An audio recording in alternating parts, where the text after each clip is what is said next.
Welcome to the Pony Pundits for Friday.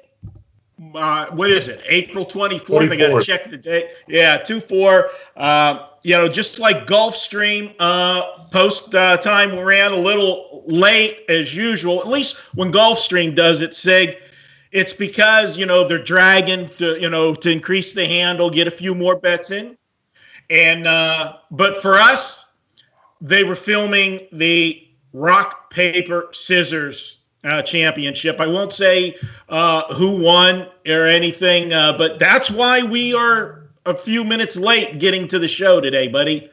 Can I wager on that with my offshore?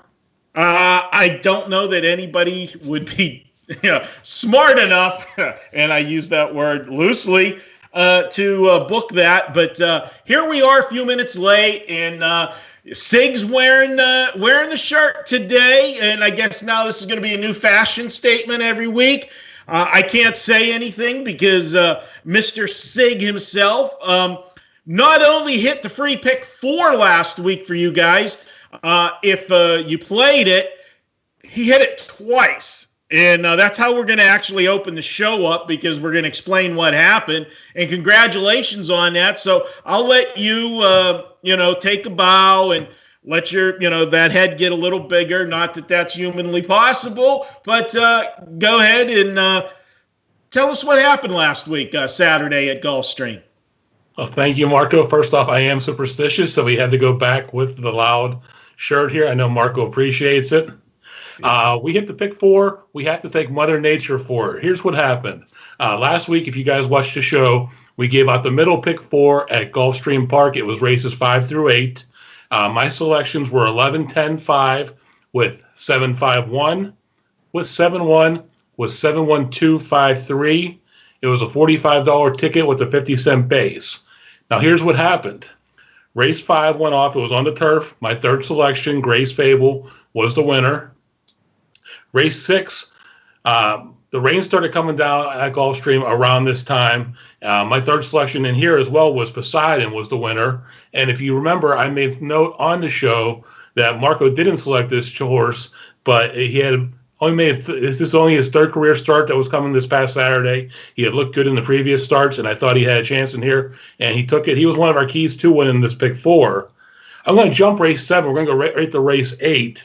While we were 5 horses deep on the ticket, we didn't need to be. Our top horse won it, but only won it by a neck, and we needed it because he caught the 4 horse that we did not have on the ticket, Hard Bell, in the stretch where Paradise Slay cashed that pick 5 for us twice.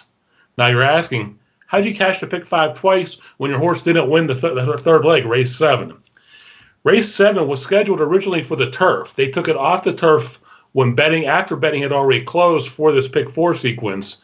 In that case, at Gulfstream Park, for any multi-race wager, pick 4, pick 5, or pick 6, that the surface is changed after betting has closed on that particular sequence, you get all for that. So we not only got all for our 7 horse, which was our top selection in there, that was Seize the Hay, who didn't look like he liked the running at all on that muddy surface and hardly ran a step. He actually didn't even finish the race. Our 1 horse, after they took the race off the turf, was Freedom's Flight. He scratched when it went off the turf. You still get credit for it. So if you played the ticket the way I just gave it to you and the way it was given out on the show last week, you had all twice in that that third leg of the pick 4. So you did cash that pick 4 twice. It was just around $600 when it's said and done for that $45 investment. Nice way to basically kick your Saturday off. Yeah, it was a good job by you. And yes, I got several texts on Saturday from Sig reminding me that he did hit the pick 4 for everybody. And it went in, first comment was, must have been the shirt. Yeah, it must have been. You must have scared all the other horses with it, and only yours managed to get to the finish line to get you that one. But congratulations on that. And that's one of those rare cases, Sig, and that's where we're going to segue into the second part of the show. Our second topic for this week's show is that actually benefited you. You caught a break by something that was uncontrollable. The races, the turf race got taken off. So you got the benefit of an automatic free pass, so to speak, with the all. And because one of your horses, as you said, was scratched, you got a second all in that one. That didn't work out so well the same at Remington Park last week. In Remington Park, like so many tracks now, are having these jackpot pick fives or rainbow sixes. And I think they call it the Sooner Six or something at Remington. They have a fancy name for it. And what it is one of these races where if you hit the pick six and you are the only winning ticket, you take down the entire jackpot pool. Now, usually what ends up happening with these is nobody is a single winner on these. The pot just keeps building and building. There's consolations every week for, whatever the payouts are. If somebody hits all six, it's divided up, the consolation pool, by the winners and so forth. But the main pool moves on and it keeps building till they get to that single winner, or most likely what ends up happening is a mandatory payout. And that mandatory payout comes later in the season or a set date, and that's when everybody plows those tickets because it's an inflated pool. We get involved in them. I'm not a pick six guy, but whenever there's big jackpots like that and you've got an inflated pool, I'll take my shot at it because they have to pay it out that day. Well, what happened at Remington, and right now they've suspended the pick six because there's a controversy down there. A guy had the only winning ticket. He thought he should have got the entire jackpot pool. Well, what ended up happening is there was a dead heat in one of the legs. He happened to have both of the horses on his ticket that was in the dead heat. So he picked the winner twice, okay? It was the only live ticket. However, because it's a dead heat, it produced two winning combinations. And Remington Park paid him the consolation prize instead of paying him the jackpot. Now, this jackpot just had started, so it wasn't super, super big, but I think it was like $35,000 was the pool. He got the consolation, which he got two tickets on the consolation, which amounted to about $8,000. So he thought he should have had the whole $35,000, and he went to the racing board and filed a protest, and that's whenever they stepped in and told Remington they had to suspend the jackpot till they sort this out. Now, what's your take on this? Technically, it's two winning combinations. Yes, I see what they're saying, but it was one winning ticket. It was the same guy's ticket. I've never seen this happen before. Obviously, neither did Remington Park. What's your take on it? I feel really bad for the guy, first off, Marco. First, I'm not a huge fan of these jackpot pick sixes. We do usually attack them on mandatory payout days because we're looking at positive EV. The money already in the pool's covering what the takeout amount is. So anything we put new into the pool is fresh money for the taking. Now, the guy that put this ticket in, Jeffrey Arthur, did have the only winning ticket. Either of those horses, he had the 5 and the 7 horse, and this was in the first leg of the pick six ticket. So it happens, you don't think too much of it, but you win the next race, all of a sudden you're sitting on live tickets. And I'm not sure if Remington gives will pays or not. Sometimes Gulfstream does on theirs. Usually on mandatory payout days, they don't. But I don't know if this guy knew going in or if he didn't know till after the fact that he got paid and that he had the only live tickets. But I think from what I read, he did the math after the fact and saw that he had the only 2 live tickets. What Remington does with this particular Sooner 6 wager is 50% of the money that goes into the pool goes into, gets paid out, and 50% goes to the carryover jackpot. And that's after they take their 21% takeout on it. So for the race courses, they love these type of wagers because they're upping 21% of the pull out every single day that this wager is live. They want that jackpot to grow. They want more and more money to be poured in there because they're making more. In this case, I think to save face, if I was Remington Park and I was the Oklahoma Horse Racing Commission, I'd pay this gentleman. He had the only live tickets. It was a dead heat, but it's going to be up to the Oklahoma Horse Racing Commission to decide. And every day this wager is suspended, they're costing Remington Park money. Absolutely. And I want to double back on something that you said, that on the mandatory payout days, they don't show the will pays. And I don't like that, because a lot of times, and we talked last week about using the tote board as a handicapping tool. Well, a lot of times you can use will pays as a handicapping tool.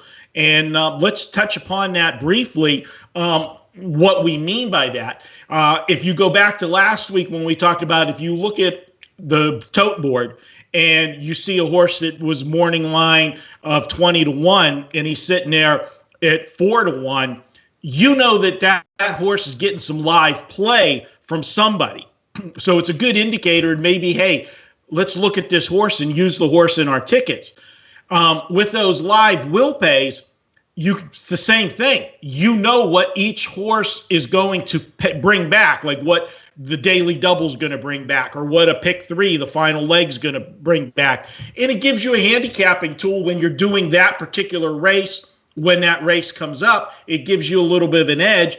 And I think that they're not doing the horse players any favors there, because, and if you ever notice, say, the last leg of all of these big races seem to be the hardest race, because it seems to be the most wide open races, whether it be, maiden claimers that you got, maybe half the field making only their first or second start, and, they're not racing well, or they make it a claiming race where all of those horses are basically pretty competitive, and makes it tougher to single out horses. They want you to play deeper, and that's how they try to keep those pick sixes going.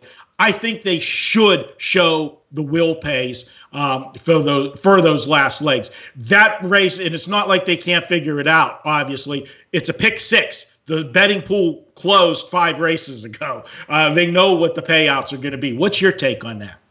I agree with you completely, Marco. Not even from a handicapping standpoint, because most of these tracks also have pick 5s and so forth, and you do see those will pays. But I'm not a member of, but I was following a syndicate on Sunday that took down the mandatory pick 6, Rainbow 6 at Gulfstream, cash out for $20,000. But they didn't know until after the race. And the funny thing is, I do some betting through TVG, and when I was looking at the final standings for the final race, they showed the winner of the place to show. They showed the 4th-place horse, and they usually show the payouts for all the exotic wagers. The only thing listed, and I think some people saw this on Twitter, was the pick 6 payout of $20,100 and change. So, yeah, it's one thing. It's almost kind of like, to me, Christmas morning. I haven't had a pick 6, a mandatory payout like that, in a couple years.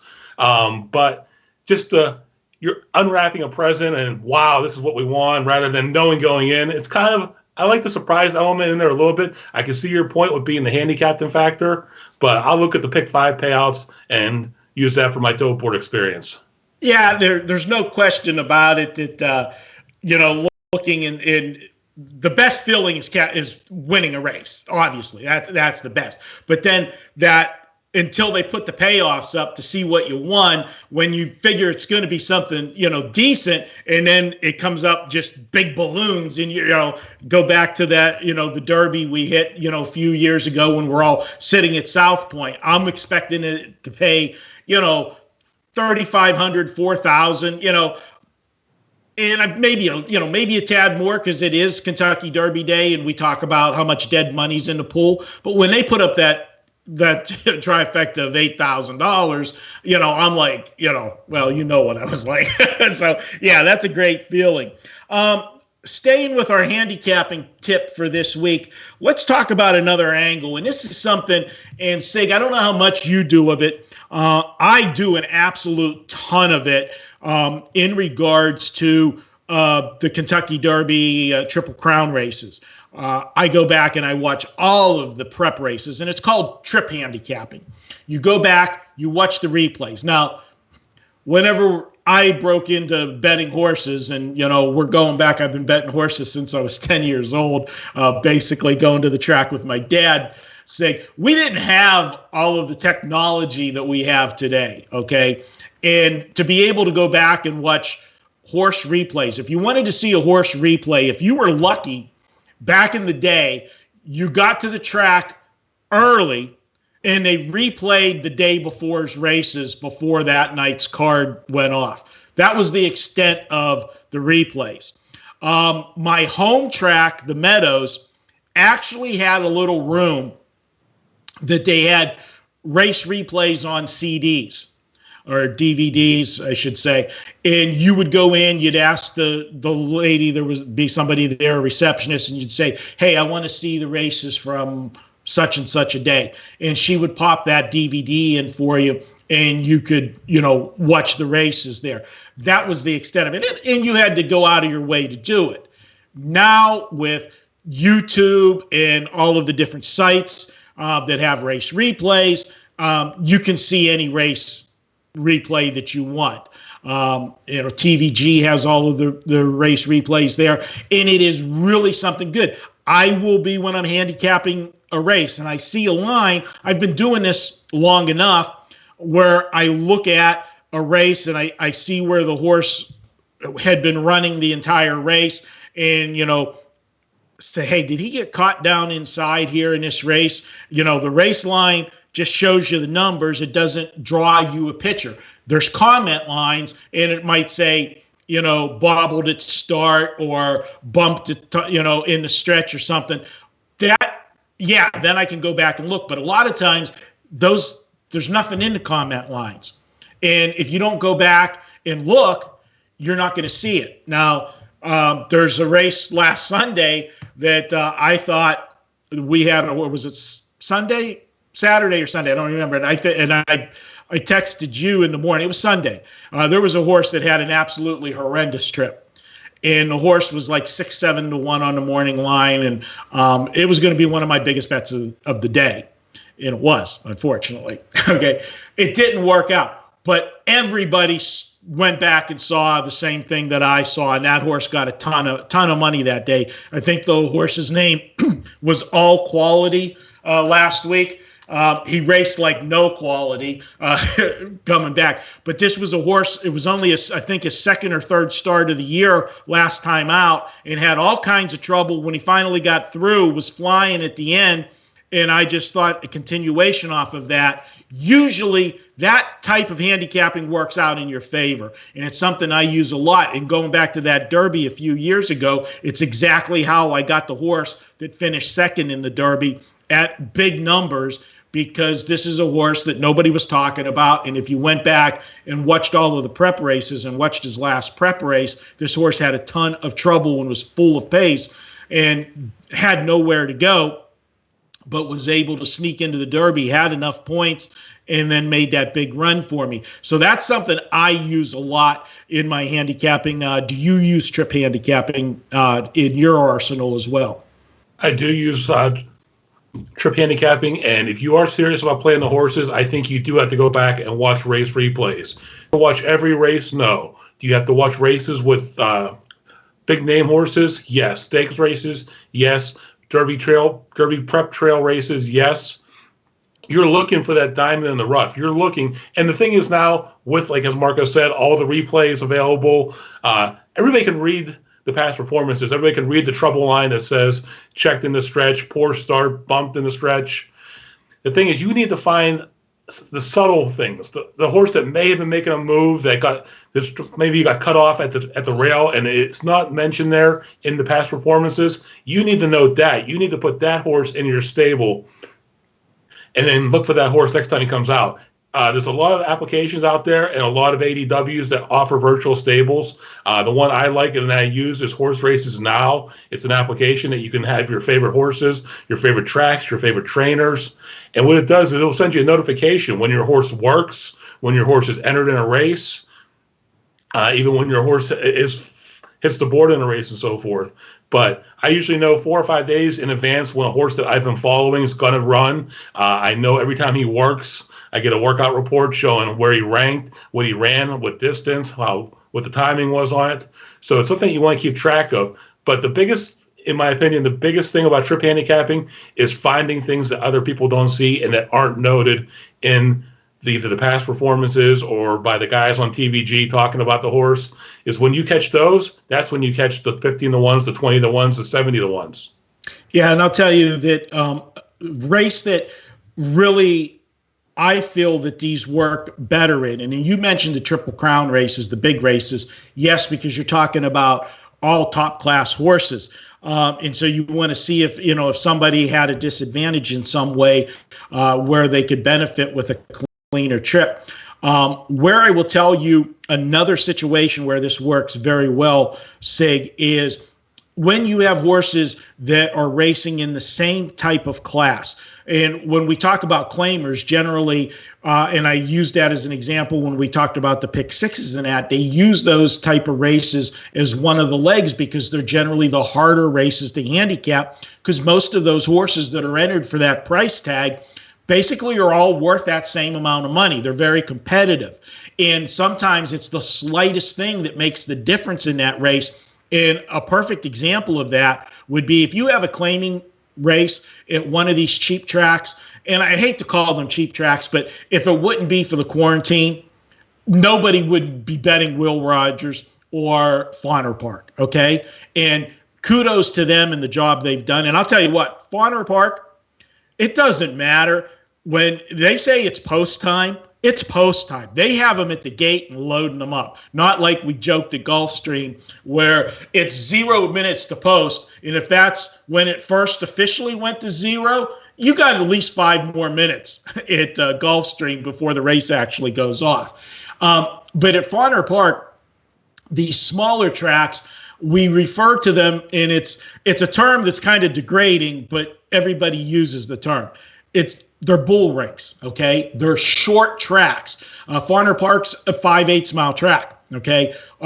My racetrack in harness racing in Pittsburgh, the Meadows, is a 5/8 mile track. But all of the horses race the same distance. All of the races are 1 mile races, so it's always 1.5 times around the track. Oaklawn Park, because it is a 5/8 mile track, if you blow that first turn and it's a 6 furlong race, you're dead. You're done. And a lot of times you might see a comment line that says 3 wide or 4 wide, but they don't tell you that they totally blew the turn. That when they went into that turn 3 or 4 wide, their momentum carried them, or the inside horse inside of them carried them, and they ended up going 6 wide in that turn and basically lost the race right there because they lost all momentum. So that's where those races are big to use trip handicapping, because if all things are equal and that horse come back and only got beat by 2 lengths, but just totally blew that turn and lost all momentum in that race, chances are with a clean trip, he's going to reverse those 2 lengths. And that's our handicapping tip of the week this week for you. Sig, we've got the big racing once again, man. Oaklawn, they are getting the spotlight right now. This is a track that runs every year. A lot of people love going to Hot Springs, Arkansas. It's the premier racing spot right now. Gulfstream's the bigger name, but, the big races right now are at Oaklawn, and we've got 2 more stake races. We had a great Saturday last week with the stake races, with the Apple Blossom and a couple good races there on Saturday. This week we got 2 more stake races. The one we're going to feature in on is the Carousel Stakes. This is the stake race for fillies and mares. And like I said, man, I love hanging around the fillies, whether it's 2-legged or 4-legged. So we're going to go ahead and break this one down for everybody. Let's go ahead and start this one off. And Sig, who do you got? Race 10 on Saturday at Oaklawn. It is the Carousel.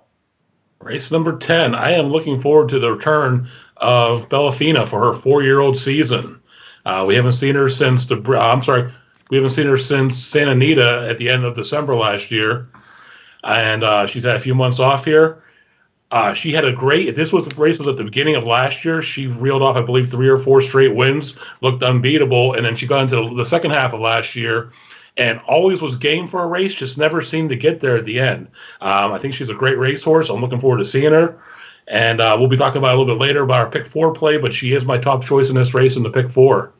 Yeah, we're in agreement here, and it's hard to believe. She's the 8-5 morning line favorite, so there's not going to be any value there on Saturday. She's got the top jock at the meet, and Joe Talamo aboard. But for a horse that's 8-5, if I tell you this, it's been over a year since she won a race, and she's 8-5, and she's in a stake race. You tell me, what am I smoking or drinking or eating edible wise? Because I would be nuts to make this horse 8-5. But she does, if she comes back anywhere near form, and we have seen it so far, Sig, I don't know if you've noticed it, but in these big races, the horses that have come off the big layoffs, it hasn't seemed to matter. They're firing first right out of the gates. And a lot of times, before they would use a prep race to get tightened up or need a race. We're not seeing that. And I think that's just a sign of the times, because there's not that many races to get into. So when you get in, you got to be ready. And if you look at the way this one's been training in the morning, she's been an absolute gorilla in the morning with her training. We just got, solid works across the board, and what I like is that she did get a race over the track, or got a training trip over the track. They breezed her on the 18th of April. She went 4 furlongs, 47-4, and that's making it. We told you the barometer to use is 12 seconds a furlong, so anything at 48 in change is going to be good. Sub 48, she's sharp, and to reel that off some days before, I think they wanted to see if she did take to the track, because sometimes, Sig, and I know it's happened to me with horses, we've taken a horse that raced very well for us at our home track, and we went to a different track, and the track surface is totally different, and the horse reacts differently. In a perfect world, we like to get there a day before, at least to jog over the track if it's a big race. But they got to work her, so she's been out in the morning now working on this track. She was there at least as early as a week ago to do that breeze there. So I got to like Bellafina. She's the horse to beat in this one. Obviously, she's going to get some competition from the outside. The two best horses are inside and outside in this one. Mischief on the outside. Mia Mischief is the horse that you got to look at as the challenger. And when we get to the pick 4, we'll get a little deeper to that. So good time to segue into the pick 4 in our free pick 4 this week. And I'll start it off with you, Sig. We're going to be doing races 8, 9, 10, and 11. That's the late pick 4 at Oaklawn Park. And you're the man. You crushed it last week, so I'll let you start it off. Race 8. Who are you looking at in this one? It's a 6 furlong allowance race. Pretty good wide open race, in my opinion. I can make a case for several horses. How are you building the first leg of your ticket? Well, Marco, this is where we're going deep here. We're going 6 deep here, possibly 6 deep here in the first leg. I do like there's a 13th horse, an alternate entry in this leg that may draw in. The one great thing about this Oaklawn card tomorrow is that they're all full fields. Everything was oversubscribed because, as Marco said, there's not enough races to go around right now. Trainers and owners are looking for places to put their horses in. So we'll have great racing tomorrow. We should have some nice payouts, some nice polls. Oaklawn ran, I believe, 11 races on Saturday. Gulfstream ran 12. Oaklawn did $19 million in handle on those 11 races. Gulfstream did 20. That's a lot more than they normally do at this time of year, because normally at this time of year you have Keeneland running. You have right now Belmont would have started already. Santa Anita's running. Unfortunately, these are the only 2 games in town.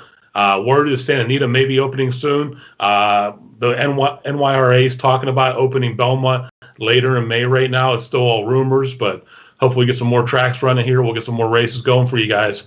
Back to this race, though. I went 6 deep here. It's a $62,000 allowance for fillies and mares. Some of these horses, this is their first outing of the year, so I don't know what to expect completely from these horses, but this is a very competitive field. On top, I went with 4, Sneaking Out.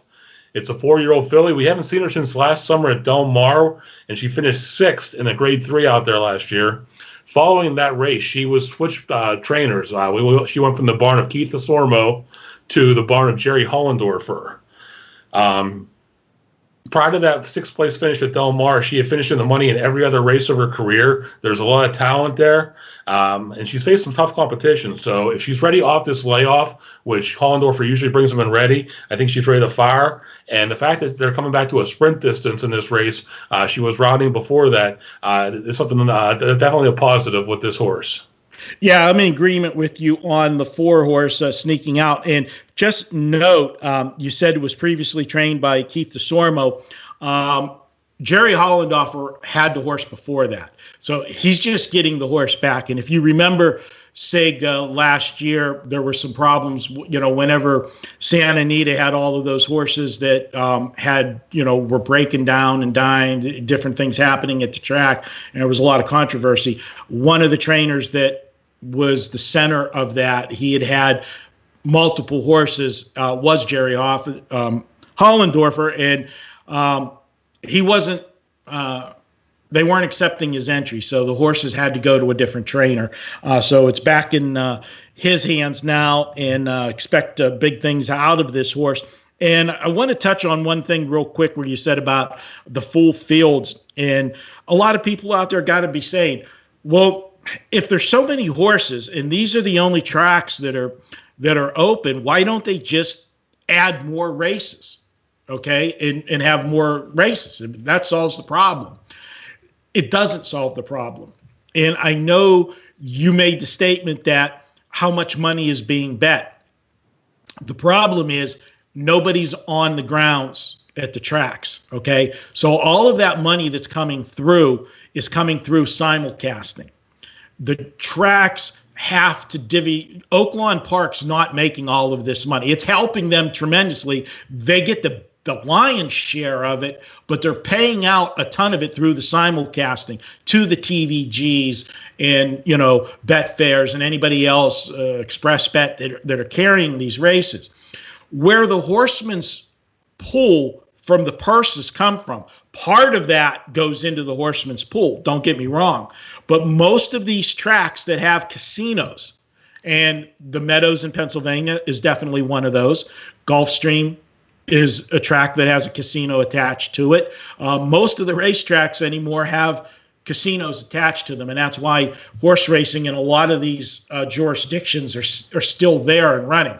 I guarantee you, if it wouldn't be for the casinos, the Meadows would have been closed years ago.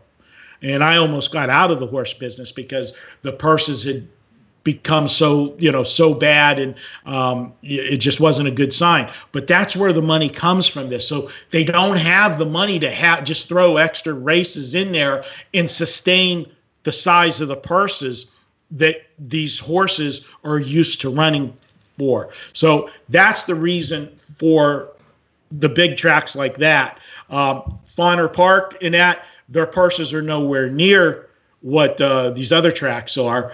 They could probably get away with it a little bit longer, adding extra races. But back to this one, sneaking out is my top choice in here. And I am looking at this one. My second choice in this race is the 9-horse. And I'm going 4 deep in this one. And I very easily, well, I did on my first ticket have it 5 deep. I dropped a horse off. My 5th horse that I dropped off it's not one of the ones that you used in there, but we did, well, you did with, you had your also eligible in there, but after that, the 5 and 3. I dropped the 5. I'm going 4, 9, 8, 1, but I will say if I had a 5th horse in there, it would be the 5, but I'm going 4 deep for my first leg. 4, 9, 8, 1, and your first leg is? We're 4, 9, 8, 13, which is an alternate entry, which means somebody's going to need the scratch to get this horse in. Otherwise, it won't be on your ticket. And then the 5 and the 3, which is Budiyama. And I just want to say Budiyama on the air. Yeah, I know. You like the old Budiyama. I'll tell you what, wearing that shirt, you're not going to get any Budiyama. Hey. All right. Going to race 9. This is an interesting race. And I'm going to be going to beat what's going to be the heavy favorite in this race. This is the other stake race on Saturday. This one's for the boys. It's called The Bachelor. This stake race, it's a $100,000 purse. And we are seeing 3-year-olds in here. I'm going to let you go, and then I'm going to tell you who my upset is and why. All right, Marco. I'm looking forward to this race, basically because we're going to get the return of 8 Rings. 8 Rings was Bob Baffert's next Triple Crown horse last summer. Debuted at Del Mar, winning his maiden. In his second start, he actually tossed his jockey, so he never finished. Came back and won another race convincingly at Santa Anita, and then went out to the Breeders' Cup Juvenile, went off as the second favorite to Dennis's Moment, had a good start, was on the pace, and then just sort of quit racing. So not sure what happened there, if there was an injury or had another issue with the track, but we haven't seen 8 Rings since last November. Like I said, this was Baffert's first, basically best 2-year-old coming out last summer. Didn't have the best race, and now a couple other authentic and Nadal have maybe jumped him here in Baffert's barn for his top 3-year-olds. But I'm looking forward to seeing him get back racing, and he is my top choice in here. Yeah, on paper, he's the horse that's supposed to be there, Sig. And I have him on my ticket, but I'm going for an upset. And I'm looking at yours here, and I don't even see you have my horse on your ticket there. Go ahead and finish out yours, your leg. Okay, the rest of mine here are, I didn't give you the number. 7 is 8 Rings. My next choice is 9, Long Weekend, followed by 3, Echo Town, and 1, Little Menace. You are a little menace. Well, not little, but you are a menace. All right. I'm going to Ginobili. You're not even using the horse. And I'm sure you're going to tell me, you don't like that last race. Horse raced bad after dropping in class and going off at 80 cents on the dollar. Here is, you're going to get a bonus handicapping tip this week, or terminology. You've heard me use the term bounce, okay? And no, that's not when I write a check. That is whenever a horse races a big race, and then the next race just doesn't come back the same. They went either too hard, too fast, too soon, left it all out on the racetrack, and the tank's empty the next time. And I'm going to say that is exactly what happened to Ginobili in that last race. If you go back 2 starts back, this horse ran a monster, an absolute monster. You mentioned Bob Baffert. Right now, his top 3-year-old and his best 3-year-old may not even be able to, get into the races because of the way things are playing out, and that's Charlton. But Nadal, Bob Baffert's horse, has done everything asked of him so far. You look 2 lines back. This horse went toe-to-toe the entire race, battled Nadal down the stretch, and finally lost by 3/4 of a length. That was the horse's first start of the year. I think they, the term is bounce. I also use the word, I'm going to steal this one from my trainer. He used this way before bounce was fashionable. You don't want to kink a horse in their first start. And they kinked them. They went too much with him in that start. Horse overextended himself, in my opinion, in that race against Nadal, and then came back the next race and just wasn't the same. And sometimes it takes a few starts. Well, in harness racing, a few starts is a couple weeks, because harness horses race basically every week. And then after they have 4 or 5 in a row, they'll take a week off, whatever. So in thoroughbred racing, it's usually going to take another start to get that month to get the horse back into shape. Well, Ginobili raced on April 5th, and now is coming back on April 25th. So it's had 20 days to recoup from that and get back. And if you look at the horse has trained well. They did breeze the horse last Saturday, 4 furlongs and 48 and change. So the horse is ready. I think the horse runs back to 2 races back. And the fact that the horse does have 2 starts under its belt this year, whereas we're talking about 8 rings, this will be her first start of the season. There. Curious why you left the horse off the ticket. I was impressed by Ginobili's San Vicente race against Nadal. Other than that, he hasn't completely blown me away. I'm not sure that this is a stakes horse, maybe upper level allowance claiming horses and so forth, where he's at. But number two on that is I'm not sure he takes to Oaklawn well. He just didn't look like he was comfortable last out, and maybe it was the shipping and so forth. But I don't think that he's going to be a factor in here. I could be completely wrong. I'm sure I'll get the text messages about it on Saturday if I am. Yes, you will. But I just don't see him being a factor in here. I think this is 8 rings or long weekends race to win. Well, I do have both of those horses underneath, and my ticket consists of 4, 7, 9, and 3. Echo Town is, my horse that, is 9-2 on the morning line, but I think it's going to go off higher odds just because of the company in the race. I think 8 rings is going to take all the money. Anytime Bob Baffert shows up at Oaklawn Park, his horses take money. Same way with if you see a Todd Pletcher horse show up basically anywhere, a young 3-year-old, people are going to bet those horses. So I did go 4 deep in this race, get a little bit of coverage, and those are my numbers. We talked briefly about the 10th race. That is the Carousel, and we're both on Bellafina. I'm making her my single. She's going to have to beat the 8. I think that if she loses the race, it'll be to the 8.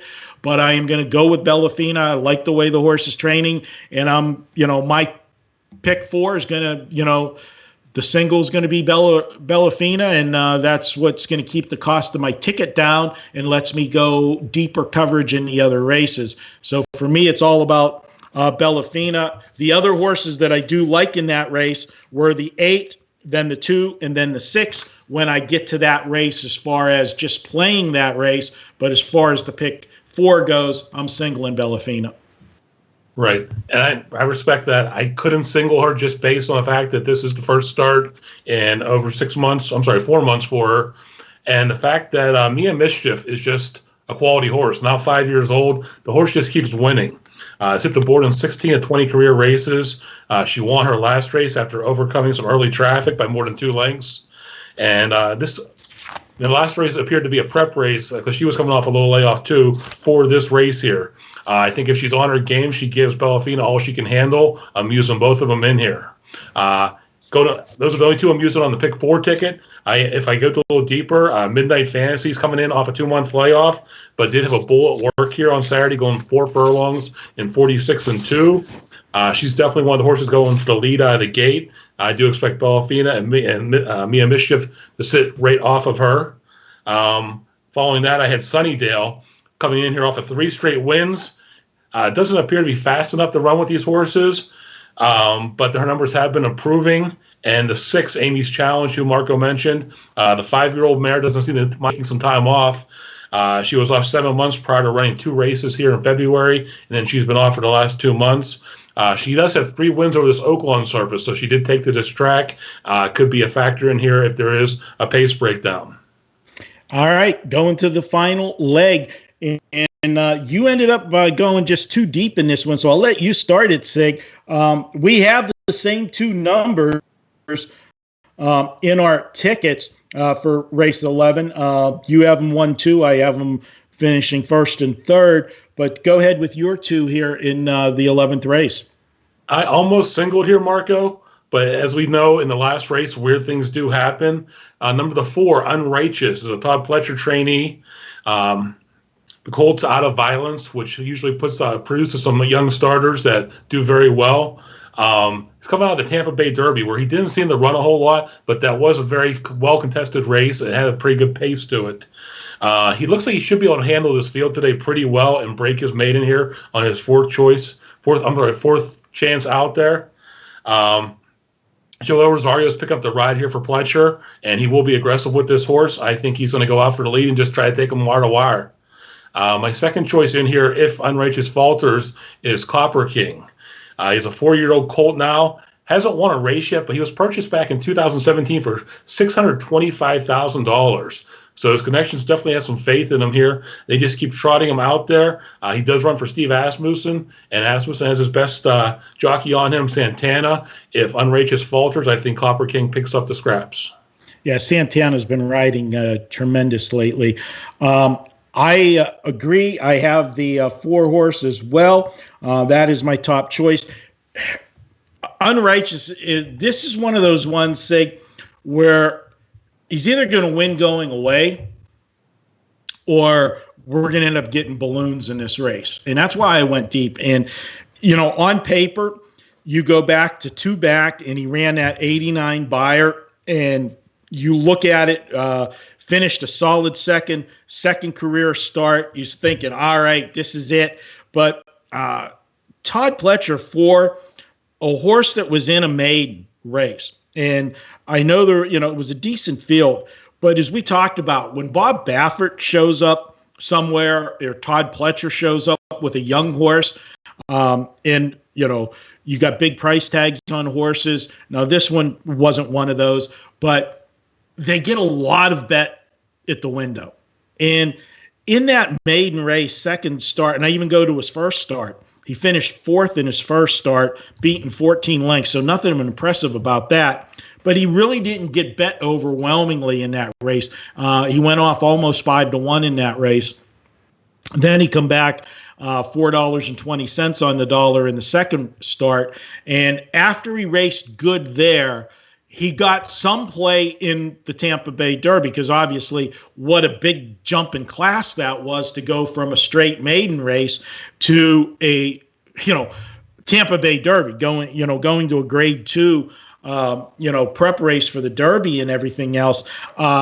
He went off 10-1, so he got some respect in that race, and he didn't race good, way over his head in my opinion in that race. So now he's dropping back down, and just off the class drop, you have to have him on your ticket because you don't want him to run over your pick 4. That's the last thing, you don't want to nail those first 3 legs and be going into this final leg and have this horse draw off and win by 5. Okay. So I have to use him there. But I didn't single in this race. And the horse that I put second was the 6 horse, Aztec Empire. This is a horse, only 4 starts, 3/3 out of those 4 starts.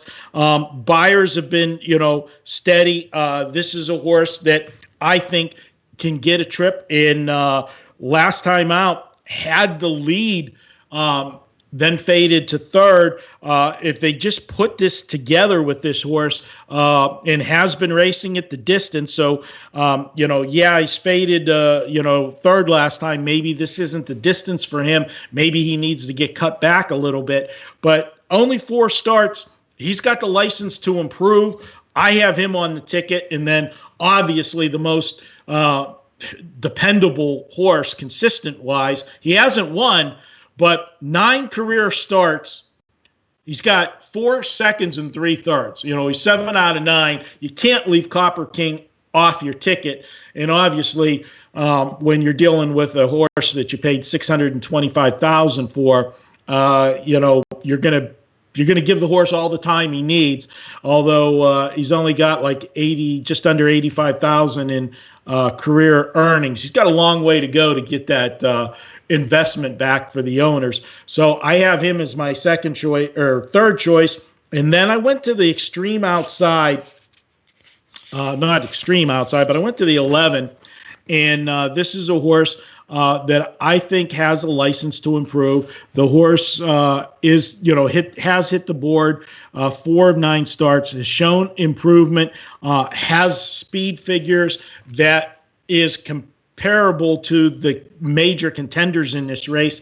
And I think if I'm looking for a horse that might get me a price, I'm going to go ahead and throw the 11 from the outside there on my ticket. I could have went 5 deep in this race. And if I would have, the 9 would have been the next horse. But I cut it off at Or no, I did go 5 deep. I'm sorry. That's why I singled in the race before. So my numbers are 4, 6, 1, 11, 9 for my ticket, the fourth leg. And your fourth leg was the 4 and the 1. So we are in agreement there. My ticket, and I'll repeat my numbers and I'll let you repeat yours. Race 8, Oaklawn Saturday, 4, 9, 8, 1. Race 9, 4, 7, 9, 3. Race 10 is my single. We're using number 1, Bellafina. And then race 11, 4, 6, 1, 11, 9. 50-cent pick 4. That is $40. If you want to trim that down, as we tell you each and every week, we give you the numbers in our order of preference. If you want to drop a horse, drop it from the back side of our ticket because we're giving you the horses in our order of preference if you want to make it a smaller ticket. Sig, you're going for 2 in a row, or do we count this as 3 in a row since you hit last week's twice? No, it's still 2 in a row, and hopefully this time we'll actually get all 4 winners and not have to have the rain help us out. We're going 4, 9, 8, 13, which is that alternate entry, 5 and 3, with 7, 9, 3 and 1, with 1 and 8, with 4 and 1. If that 13 draws in and none of those horses scratch in the first leg, it's a $48 ticket at 50 cents. If the 13 doesn't draw in or we lose one of those ones to a scratch in that first leg, it will be a $40 ticket.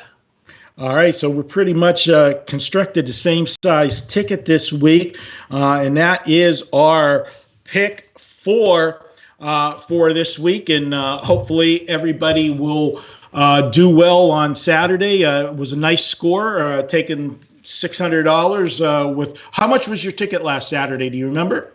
I believe it was a $45 ticket, cash for $600. Not bad, not bad. And I hear you're celebrating today with dinner. What are you having for dinner, buddy?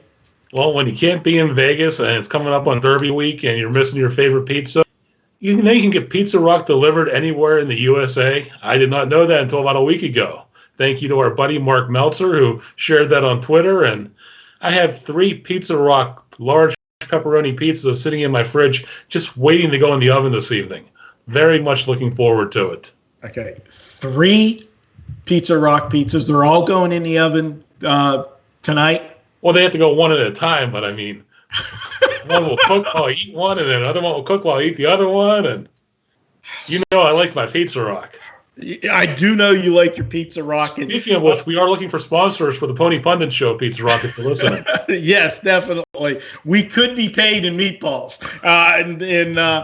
We, Sig and I, when we're out here, I like to go to Red Rock. Red Rock's my, destination of choice. It's, less than 5 minutes from my house. Nice sports book. Really, all of the station sports books, they've basically remodeled all of them. But Red Rock and Green Valley Ranch are their 2 signature properties under the station's umbrella, and their sports books are just absolutely gorgeous, and I like them. They have them. It's all in one area, but you got the horse players on the left side. You got the sports bettors on the right side. Nice screens to watch. The only difference between the 2 locations, and when Sig's out here, he likes to drive to Green Valley Ranch, make me drive to the other side of town just to watch the races with him because he likes to go to Green Valley Ranch for a specific reason. And the Marco Special introduced you to it in the food court there. They also have a Red Rock inside Green Valley Ranch, the full restaurant. But in the food court, what do they call it? Tony's is something... Tony's Slice House, I believe. Yeah. And they have the special. And what is that special, Sig? What we call the Marco Special, which he didn't name properly, is a nice size slice of pizza, a meatball, and a drink for, I believe, $8. You can't beat it. The pizza is unbelievable. It's a huge slice. I'm a big guy. I like to eat. Marco likes to eat. The Marco Special fills you up. And then don't go to Tony Slay's house and tell me what the Marco Special, because they'll look at you like you're crazy. But and seriously, the meatballs Another plug for all of their locations. The Happy Hour, like Pizza Rock downtown and Pizza Rock inside Green Valley Ranch. And they also have Tony's. It's not called Pizza Rock, but it's the same people at Palace Station as well.